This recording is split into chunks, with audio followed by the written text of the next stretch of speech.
A week? She wailed, the tears beginning to flow. A whole week? Alone? Leo, you know how fragile I am right now. The stress of you being gone, of me worrying about your mother, it's going to trigger my anxiety. What if I have a panic attack? Who will be here for me? You're abandoning me when I need you most. She made my mother's broken hip, my family's crisis, entirely about her. She twisted my filial duty into an act of personal betrayal. And for the first time in 8 years, as I looked at her crying, I didn't feel the familiar, reflexive wave of guilt. I felt a flicker of something else, a cold, hard anger. The sheer, breathtaking selfishness of her response was a crack in the glass of her victimhood, and for the first time, I saw the distorted, monstrous face looking back at me.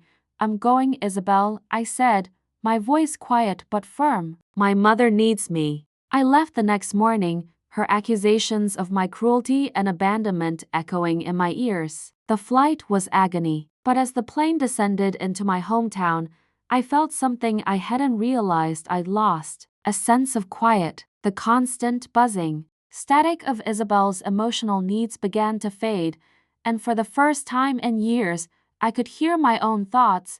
The week I spent at home was a painful, clarifying baptism. Away from the toxic ecosystem of our apartment, the fog in my head began to clear. My sister, Sarah, took one look at my gaunt face and the dark circles under my eyes and pulled me into the kitchen.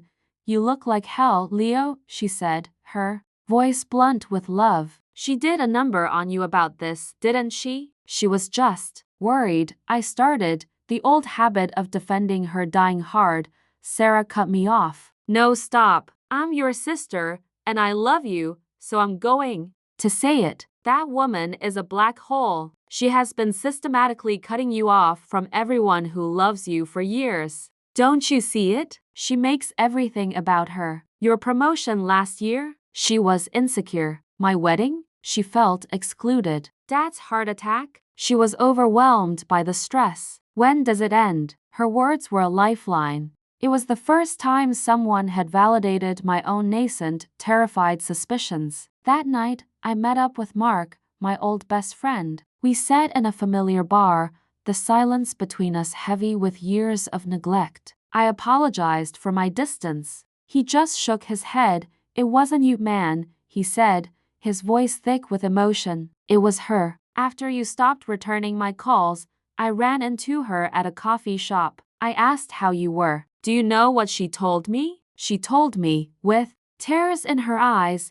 that you were struggling with depression and had decided to cut off all your friends. She said she was trying her best to support you through it. She made me think I was a bad friend for not realizing how much you were suffering." The story hit me like a physical blow. She hadn't just created a crisis to keep me from him. She had actively manipulated him, poisoning our friendship from the other side, all while playing the role of the supportive, long-suffering partner. The final, horrifying piece of the puzzle came from a place I never thought I'd go. I was consumed by a desperate need for confirmation, to prove to myself that I wasn't the monster she had painted me to be. I thought about the litany of abusive ex-boyfriends she had told me about. One name stood out, a man she had described as particularly cruel. Mark, the same name as my friend. With a shaking hand, I found him on social media. He was a landscape architect, married, with 2 young daughters. He looked kind. He looked normal. I sent him a brief, cautious message, explaining who I was, saying I was going through a difficult time and asking if he would be willing to speak to me. To my surprise, he replied within the hour. "Let's talk," his message said. The man I spoke to on the phone that night was not a monster. He was a kind, tired man who spoke about his experience with Isabel with a weary resignation. His story was a terrifying, verbatim echo of my own. The initial vulnerability, the constant, manufactured crises, the way she had isolated him from his friends, the accusations, the tears. "She has one move," he told me, his voice heavy. "She pushes you and pushes you, needles you, creates impossible situations until you finally break. The second you get frustrated, The second you raise your voice, she starts crying and the script flips. Suddenly, she's the victim of your anger. She told everyone I had a terrible temper, that I screamed at her, but she never told them what she did to provoke it. They call it reactive abuse. I didn't have a name for it then. I just knew I felt like I was going crazy. He paused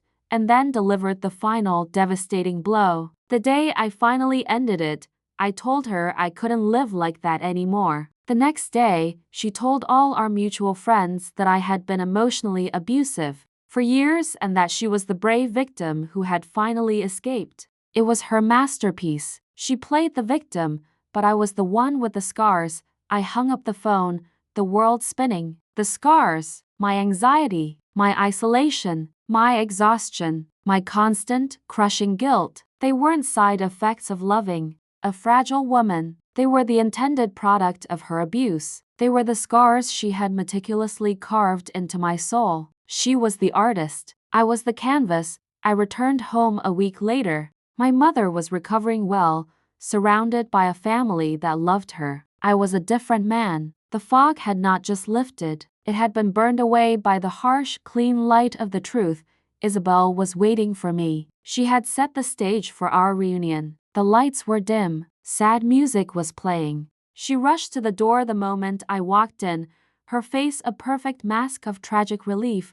"Leo," she cried, her arms reaching for me. "I thought you were never coming back. It's been absolute hell without you. I've been so alone." I stepped back out of her reach and calmly put my bag down. I looked at her, at the beautiful face I had loved for 8 years, and I felt nothing but a profound, hollow sadness. The actress was on stage, but her audience had gone home. "I'm not doing this anymore, Isabel," I said. My voice was quiet, but it held a new weight, the weight of a truth finally acknowledged. Her performance faltered. Her eyes, which had been brimming with tears, flickered with confusion, then a flash of anger. "What do you mean?" she demanded, her voice losing its wounded tremor. "Don't you care that I've been suffering?" "I know you've been suffering," I said. "You're always suffering, but I'm done being the cause, and I'm done being the cure." I took a breath. I spoke to Mark, your ex-boyfriend. The name was a stun grenade in the quiet room. Her face went blank. I spoke to my sister, I continued, my voice steady. I spoke to my friends. I finally started listening to the people you told me were trying to hurt you, and I realized the only person who has consistently hurt me for 8 years is you. She tried to pivot back to the familiar script. The tears returned. "How can you say that, after everything I've been through? I gave you all the broken pieces of me, and this is how you treat them." "No," I said, and the finality in my own voice surprised me. "You used the story of your broken pieces to break me. You played the victim, but the scars were mine." I refused to engage in the circular, insane logic of her arguments. Every time she cried, I remained calm. Every time she accused me, I stated a simple, verifiable fact. My refusal to accept the role of the aggressor, the guilty party, rendered her powerless. Her entire operating system was based on my complicity. Without it, she crashed, and then, the mask shattered completely. The beautiful, fragile victim disappeared, and the monster I had refused to see was finally revealed. Her terrors of manipulation turned into screams of pure, narcissistic rage. She called me cruel, ungrateful, a monster. She threw a vase against the wall, its shattering echo the sound of our life breaking apart. I didn't react. I had a bag already packed in my car. I looked at the raging, screaming woman in front of me and felt only a sense of profound pity. I turned and walked to the door. "The show is over, Isabel," I said, and closed the door on her, on us, on the 8-year performance that had almost cost me my soul. Healing is not a linear process. It is a slow, painful excavation. I spent the next year in therapy, learning the vocabulary of the abuse I had endured. I learned that my empathy had been used as a weapon against me. I learned that the scars she left were not my fault. I slowly rebuilt the bridges she had burned, humbly reconnecting with the friends and family I had abandoned. They welcomed me back, not with judgment, but with a sad, knowing love. Isabel, true to form, launched a smear campaign, telling anyone who would listen that I had been cruel and emotionally abusive. But this time, her story found no purchase. Her audience was gone. It has been 3 years. The anxiety that was once my constant companion has receded to a quiet hum. The scars are still there. They are a part of my topography now, a map of where I have been. But they no longer ache. They are a reminder of a lesson learned in the most brutal way possible, that the people who cry the loudest about being victims are often the most masterful victimizers, and that true strength isn't in saving someone else, but in having the courage to save yourself. The first time Isabel cried, it was because of a bruised peach. We were at a farmer's market on a sun-drenched Sunday morning, early in our relationship. The air smelled of fresh basil and damp earth. She had been selecting peaches with the intense focus of a bomb disposal expert, holding each one up to the light. She chose a perfect, blushing specimen, paid the farmer, and as we walked away, she fumbled it. The peach fell to the pavement with a soft, dull thud. I bent to pick it up. A small, ugly brown bruise was already forming on its delicate skin. I expected a sigh, a flicker of annoyance. Instead, when I looked up, her beautiful face was crumpling, her lower lip trembling. Tears welled in her wide, hazel eyes. It's ruined, she whispered, her voice thick with a sorrow so disproportionate it was staggering. It was perfect, and now it's ruined. Honey, it's just a peach, I said gently, trying to smile. We can go back and get another one, but my rational response was like a spark on dry tinder. A sob tore from her throat. You don't understand, she cried, her voice attracting glances from passersby. It's always like this. Every time I find something good, something perfect, it gets broken. It's my fault. I'm just clumsy. I ruin everything, and there it was. In the middle of a bustling market, I was no longer a man holding a piece of damaged fruit. I was the audience to a tragedy. I spent the next 20 minutes comforting a weeping woman, my arms wrapped around her, murmuring reassurances, my mind reeling at the sheer depth of a sadness I couldn't comprehend.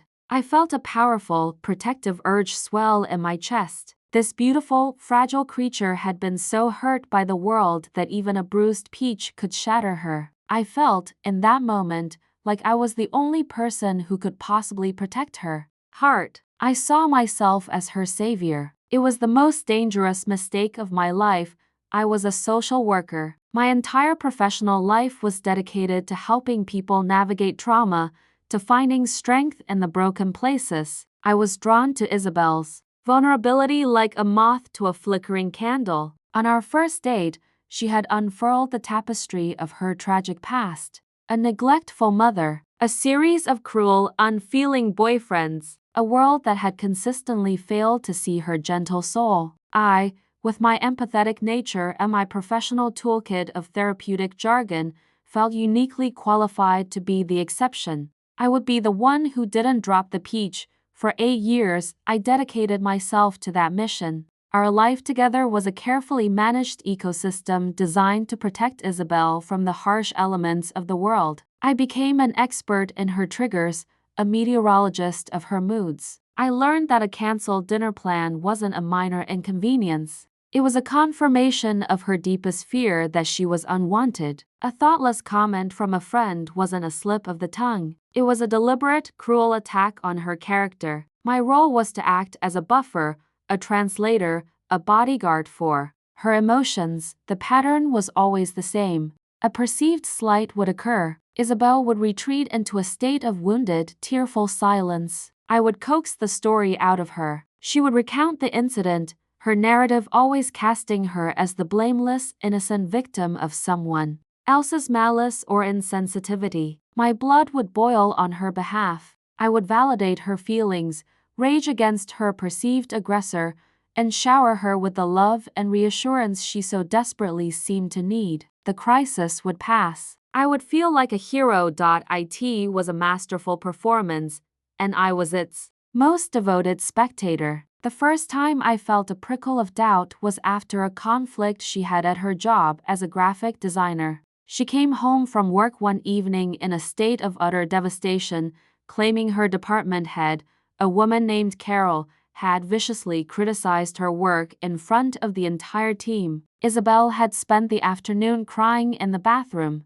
She told me, so deep was her humiliation, I was incandescent with rage. I spent the evening holding her, drafting furious emails in my head to this monster Carol. A few weeks later, I was at a gallery opening with a friend who, by coincidence, also worked at the same firm as Isabel. I cautiously mentioned the incident. Oh, the presentation with Carol? My friend said, frowning. Yeah, that was awkward. Isabel hadn't prepared anything, and she tried to pass off an old design as new work. Carol was firm with her, for sure, but she was just holding her accountable. Isabel's reaction was really over the top. She stormed out of the meeting in tears. It was pretty unprofessional. The conflicting narratives hung in the air between us. My friend's version was mundane, a simple case of workplace accountability. Isabel's version was an epic of cruelty and persecution. When I got home that night, I tried to broach the subject as gently as possible. Honey, I started, my voice soft. I ran into Sarah tonight. She mentioned that presentation with Carol. Isabel's face, which had been bright and cheerful, shuddered immediately. The temperature in the room dropped 20 degrees. What about it? She asked, her voice flat. She seemed to think it was more of a misunderstanding. That maybe you were having an off day. The tears came on cue. But these were not the soft, wounded tears I was used to. These were hot, accusatory tears. I cannot believe you, she choked out, her voice filled with betrayal. I pour my heart out to you. I tell you how much she hurt me, and you immediately take her side? You believe a virtual stranger over me? The woman you're supposed to love? The argument that followed was brutal. Every attempt I made to find a rational middle ground was twisted into an attack on her. I was invalidating her trauma. I was siding with her abuser. I was just like everyone else who had ever hurt her. The argument ended, as they always did, with me on my knees, apologizing profusely, begging for her forgiveness, my heart sick with the guilt of having caused her such profound pain. I had learned my lesson. The truth was whatever Isabel said it was. My job was not to question. It was to believe. From that point on, her victimhood became a more potent weapon, and she began to aim it at the people closest to me. My sister, Sarah, became a target. After a family dinner, Isabel was quiet and withdrawn on the drive home.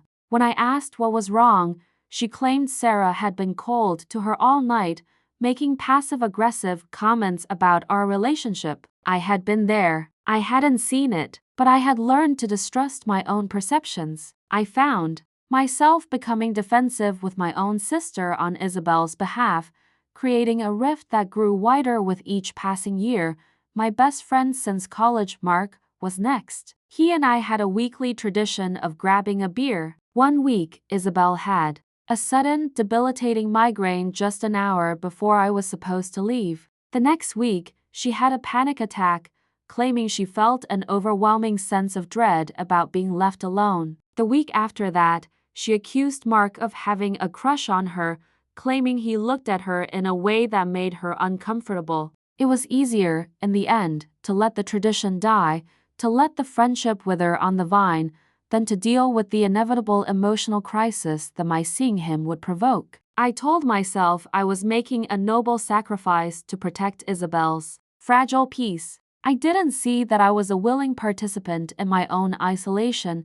My world became an archipelago of small, lonely islands, my life dictated by the tides of Isabel's emotional state. I gave up my hobbies, my friends, my family, all in the service of keeping her placid. The most insidious part of her control was how she framed it as her own powerlessness. She wasn't telling me I couldn't go out. Her anxiety was. She wasn't demanding I cut ties with my sister. Her trauma was. I was so focused on the scars she claimed the world had left on her that I failed to notice the ones she was carving into me. The scars were deep. I developed a chronic knot of anxiety in my stomach. I lived in a state of constant, low-grade hypervigilance, always scanning the horizon for the next emotional storm. My own feelings, my own needs, were packed away like old clothes, stored in an attic I never visited. I walked on eggshells in my own home, in my own life. The breaking point came, as it so often does, in the form of a family emergency. My mother, who lived 3 states away, had a fall. It was serious. She had broken her hip and required major surgery. My sister called me, her voice tight with worry. "Leo, you need to come home. She's asking for you." There was no question. I had to go. I booked a flight for the next morning. When I told Isabel, I expected, for once, that her empathy would extend beyond the borders of her own skin. I expected her to understand that this was a real crisis, a non-negotiable family obligation. Her reaction was a masterclass in manipulative victimhood. Her face crumpled, not with sympathy for my mother, but with terror for herself. "You're leaving me?" she whispered, as if I had just announced I was running off with another woman. "Isabel, my mother is having surgery. I need to be there for her. It's only for a week."